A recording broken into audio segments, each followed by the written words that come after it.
दुनिया में mobile phone जो इस्तेमालु वधी वियो आहे।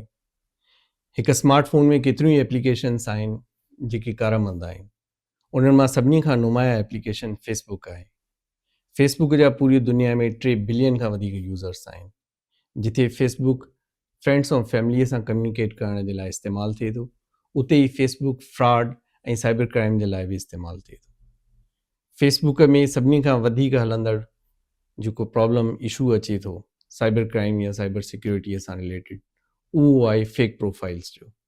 फेक प्रोफाइल्स जंहिंमें का अव्हां पंहिंजो प्रोफाइल पिक्चर या कंहिं अव्हां जे दोस्त जो या फ्रेंड्स फैमिलीअ मां कंहिंजी बि का तस्वीर उन जी पोस्ट मां खणी करे हिकु प्रोफाइल ठाहियो वञे थो ऐं उन प्रोफाइल खे ठाहिण खां पोइ फेसबुक मैसेंजर ॾे अव्हां ॾे मैसेज अचे थो जंहिंमें अव्हां खां अव्हां जी personal details, bank account number, WhatsApp number या का ॿी मालूमात CNIC नंबर वग़ैरह घुरियो वञे थो। जंहिं मालूमात ॾिने खां पोइ या त तव्हांखे फंड ट्रांसफ़र करण जे लाइ चयो वञे थो या अव्हांखे को ॿियो झांसो ॾिनो वञे थो।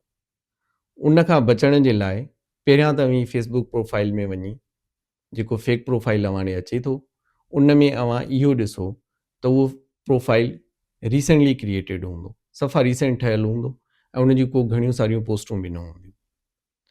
उन खे रिपोर्ट करणु इंतिहाई लाज़मी आहे। सभिनी खां पहिरियां तव्हां फेसबुक खे रिपोर्ट कयो। फेसबुक खे रिपोर्ट करण जे लाइ फेसबुक जे राइट हैंड कार्नर ते टॉप ते 3 डॉट्स आहिनि। उन्हनि 3 डॉट्स खे जॾहिं अव्हां क्लिक कंदव, उन्हनि खे खोलींदव त उन में सभिनी खां पहिरियां ऑप्शन ईंदो रिपोर्ट।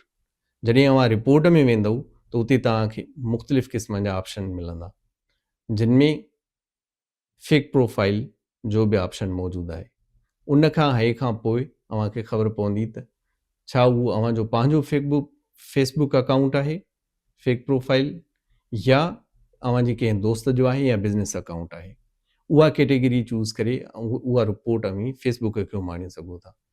पर उन सां गॾोगॾु जेको उन फेक आईडी जो विक्टिम आहे उन खे बि ज़रूरु रिपोर्ट कयो, उन खे बि ज़रूरु इन्फॉर्म कयो जेकॾहिं अव्हां वटि उन जो को ॿियो कॉन्टेक्ट आहे वाया व्हाट्सएप या कंहिं अदर सोर्स ज़रिए।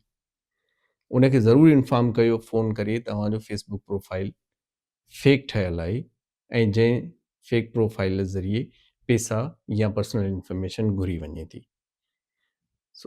पंहिंजी जेकी इंफॉर्मेशन आहे, पंहिंजी पर्सनल जेकी डेटा आहे, इंतिहाई अहम आहे।